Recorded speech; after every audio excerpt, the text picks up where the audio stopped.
Mummy, आप इतनी अच्छी एस्ट्रोनॉट हो, फिर ये अर्ली रिटायरमेंट क्यों? क्योंकि बचपन से मेरा बस एक ही सपना था, जिसके लिए मैंने लाइफ में बहुत कुछ खोया और छोड़ा। लेकिन अब इस अर्ली रिटायरमेंट के जरिए मैं बस तुम दोनों के साथ और पास रहकर बिना किसी हड़बड़ी की जिंदगी जीना चाहती हूँ। सास की बात सुनकर काजल मुस्कुराकर चली जाती है। उसी शाम ऑफिस से घर वापस आकर अजय अपनी मम्मी के पास बैठता है। मम्मी, क्या हमारी स्पेस ऑर्गेनाइजेशन कोई नया स्पेस मिशन प्लान कर रही है? क्या मिशन है, बताओ ना मम्मी।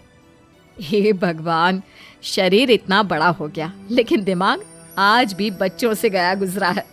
घर में आया नहीं कि सवाल शुरू। तो तुम जवाब दे दो ना। मैं क्या जवाब दूं?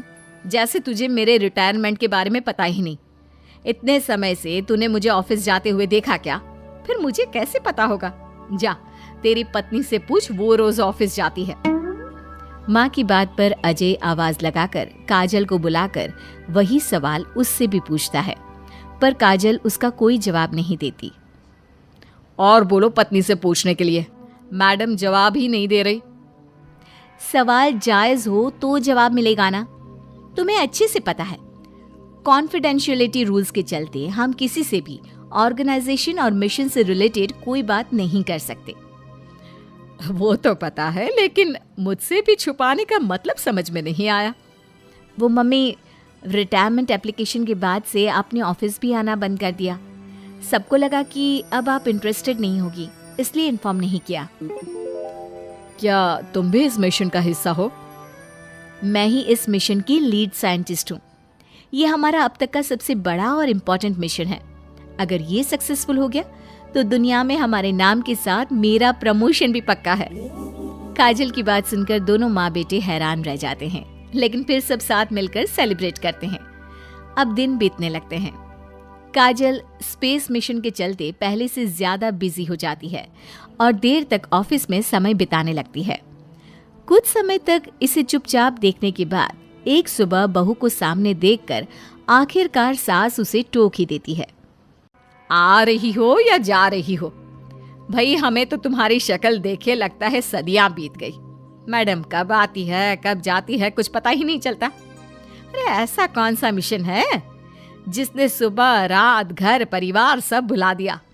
मिशन तो मैंने भी बहुत देखे हैं और गई भी हूँ, पर ऐसा हाल कभी नहीं हुआ। मम्मी, मैं आपकी चिंता और गुस्सा समझ सकती हूँ, पर ये स्पेस मिशन आज तक के सभी मिशन से बहुत अलग है। अच्छा, जरा मैं भी तो सुनूं, ऐसा क्या है इसमें? आई एम सॉरी मम्मी, मैं नहीं बता सकती। भूलो मत, मैंने रिटायरमेंट अप्लाई किया है, लेकिन रिटायर होने में अभी 7 महीने बाकी है, जिसके हिसाब से मैं आज भी ऑर्गेनाइजेशन का हिस्सा हूँ। तो मुझे बताकर तुम कोई रूल नहीं तोड़ रही। मुझे सब याद है मम्मी, और मुझे ये भी पता है कि अगर आप साथ दें तो मिशन के लिए बहुत बड़ी मदद साबित होगी। पर सीनियर्स ने रूल बनाया है कि इस मिशन की इंफॉर्मेशन सिर्फ उन्हीं के पास होगी जो इसका पार्ट है, और मुझे तो उन्होंने खास अपने पास बुलाकर ये समझाया था। बहू की बात सुनकर सास सोच में पड़ जाती है और अगले दिन खुद भी ऑफिस पहुंच जाती है। ओहो, क्या बात है मैडम, रिटायरमेंट के एप्लीकेशन के बाद तो आपने दर्शन देने भी बंद कर दिए। अरे सर, अगर ईद का चांद रोज निकला करता तो क्या उसका स्वागत इतने जश्न से होता? इस पर सीनियर भी हंसने लगते हैं और दोनों कैबिन में जाकर बैठ जाते हैं, जहां सास बातों बातों में नए स्पेस मिशन के बारे में पूछती हैं। वो उन्हें मिशन के बारे में सब कुछ बताकर तुरंत एक इमरजेंसी मीटिंग बुला लेते हैं, जिसमें साइंटिस्ट की टीम और काजल के साथ एस्ट्रोनॉट्स की पूरी टीम भी होती है। तो ये है हमारी टीम, जो सब कुछ भूल कर दिन रात इसी मिशन पर काम कर रही है। अगर आप भी हमें ज्वाइन कर ले तो सोने पर सुहागा हो जाएगा। अगर आप मुझे टीम में चाहते थे तो पहले कांटेक्ट क्यों नहीं किया? आपने स्पेस में ना जाने के फैसले के साथ डेस्क जॉब का भी इनकार कर दिया और अर्ली रिटायरमेंट के लिए अप्लाई कर दिया, और फिर पिछले 1 महीने में किसी के साथ कोई कांटेक्ट भी नहीं हुआ। इसलिए हमने सोचा शायद अब आप ब्रेक लेकर इस सब से दूर रहना चाहती हो, और इसीलिए किसी ने आपको परेशान करना सही नहीं समझा। बात तो आपकी सही है, फिर भी एक सुझाव देना चाहूंगी। ये जो आप कर रहे हो ना, ये मिशन नहीं, साफ सुसाइड है। एक साथ इतने सारे लोगों को स्पेस में 6 महीने रहने के लिए भेजना आसान काम नहीं है। और ये बात मुझे आपको समझाने की जरूरत नहीं होनी चाहिए। हमें सारे कॉन्सिक्वेंसेस, स्पेस, नेचर, मिशन की मुश्किल सब का पता है और ऐसा करने वाले हम पहले नहीं हैं। इसलिए ये भी साबित है कि काम हो सकता है। आप सिर्फ एक एक्सपेरिमेंट के लिए इतने सारे लोगों की जान और मेहनत को दांव पर लगाना चाहते हो, जिसमें सक्सेस रेट भी मुश्किल से 1% है। बहुत देर तक इन्हीं सब बातों पर बहस चलने और काजल की सास उर्फ ऑर्गेनाइजेशन की सबसे एक्सपीरियंस्ड एस्ट्रोनॉट को बहुत देर समझाने के बाद भी जब वो राजी नहीं होती, तो ऑर्गेनाइजेशन के सीनियर्स को उन्हें घर वापस भेजना पड़ता है। लेकिन उसी के बाद से न चाहते हुए भी सास मिशन के बारे में सोचना बंद नहीं कर पाती। इसी तरह 1 हफ्ता बीत जाता है। माँ, जब घर में बैठकर भी मिशन के बारे में ही सोचना है, तो इससे अच्छा है कि वहां जाकर इस सोच के जरिए उनकी मदद ही कर दो।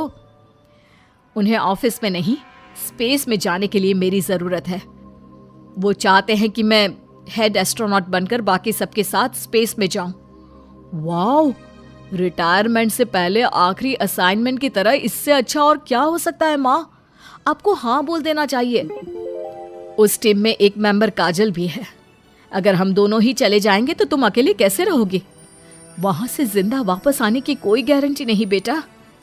अब भी हमें भेजना चाहते हो क्या? जिस दिन से आपको पहली बार स्पेस में जाते देखा है, तभी से ये डर और पॉजिटिविटी दोनों साथ लेकर जीना सीख गया हूं। आप जाओ माँ, मुझे पूरा भरोसा है आप दोनों वापस भी आओगे और देश के साथ मेरा नाम भी रोशन करोगे।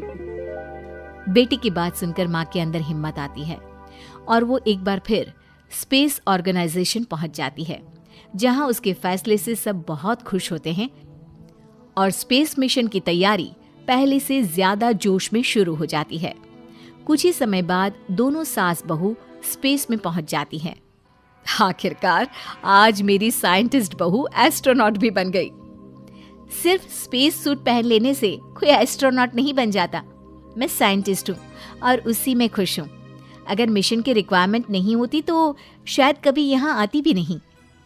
इसी तरह दिन पर दिन स्पेस की अनेक मुश्किलें और दिक्कत सहते हुए देखते ही देखते 6 महीने बीत जाते हैं और नामुमकिन को मुमकिन करके दिखाते हुए सब सही सलामत अर्थ पर वापस आ जाते हैं, जिसके बाद से दुनिया भर में ये मिशन सास बहू की अंतरिक्ष यात्रा के नाम से मशहूर हो जाता है।